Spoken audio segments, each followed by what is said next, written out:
Another car dog garage video. I want to try this.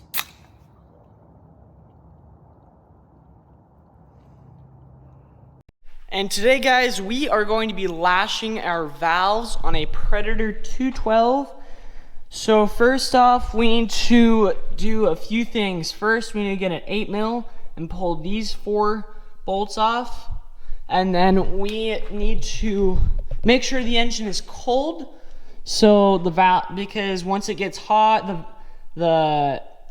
things get hot and expand and contract. So you want to lash your valves cold, and also to get it to top dead center, you want the valves at top dead center. So you want to just, oh wow, you want to just pull it, and then until you feel that first hump before the compression. So 1 hump, you'll hear it and you'll feel it, and then you want to pull the valve cover and lash your valves. So tech tip, now let's get those bolts off. So we got the valve cover off. All we needed was an 8mm wrench, and we got the 4 bolts off. You are going to want feeler gauges, a small crescent wrench, and a 9mm for this specific engine. I'm gonna put you down now and show you how to do it. So what you're gonna do is you're going to want to put your feeler gauge in between the valve keep, or sorry, not the valve keep, but yes, the valve keep and the little adjuster here.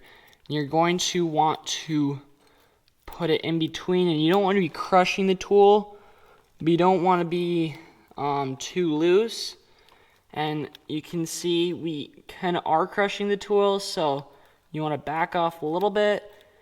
You can see that we just have a tiny bit of drag. So now what we are going to do is we are going to put our wrench on and put our crescent wrench on also, and hold our crescent wrench there while we tighten it. Our jam nut, once we tightened our jam nut, if we pull it out and it feels good, then we can, yep, it feels good, then we can just go on to the next valve. So there we go. Very small gap.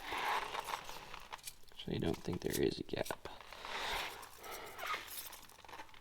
And now on to the next valve. That one, can't even get my feeler gauge in between.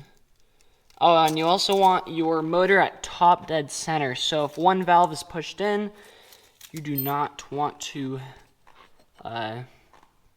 mess with it.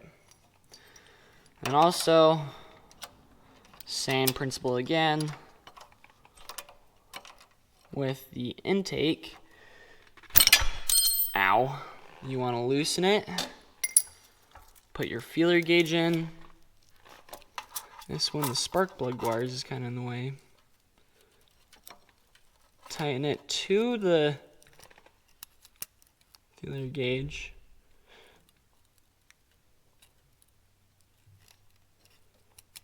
Feels good.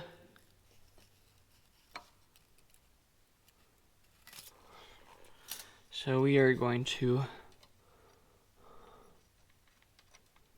put that back on.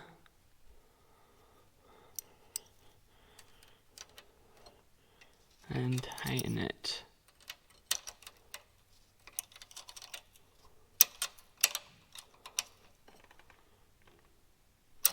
There we go.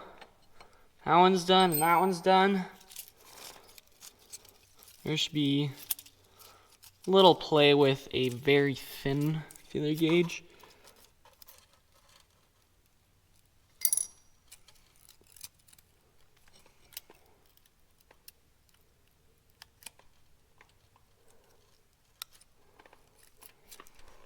There we go. Our valves should be good. I tightened them a little bit more than 0.03 in my case, but you just want to slide it in and out. And there you go. That is how you lash your valves.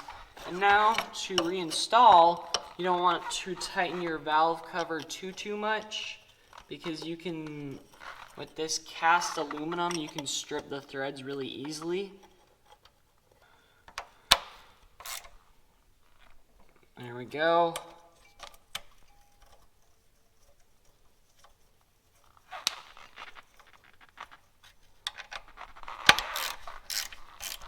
There we go. There. And there.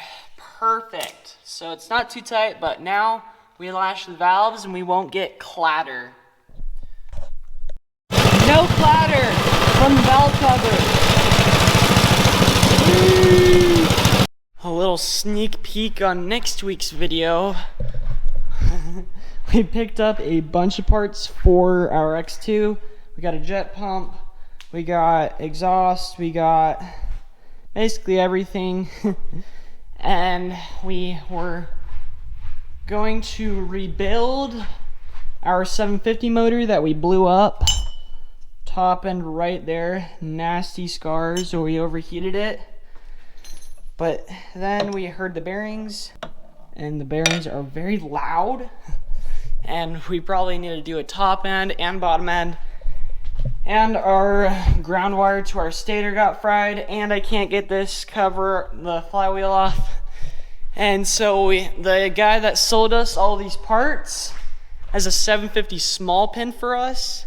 So we're gonna go snag that, and we are going to rock and roll. So thank you for watching. Please like and subscribe. Tune in for next week's video because it is going to be a banger. And we also got a Scat Track prop for the other X2 and SBN 44. But next week will be a banger, and I'll see you then. Next week's video is going to be a banger. Go check out my YouTube channel at Cardog Garage. And please like and subscribe, and I'll see you later. Peace!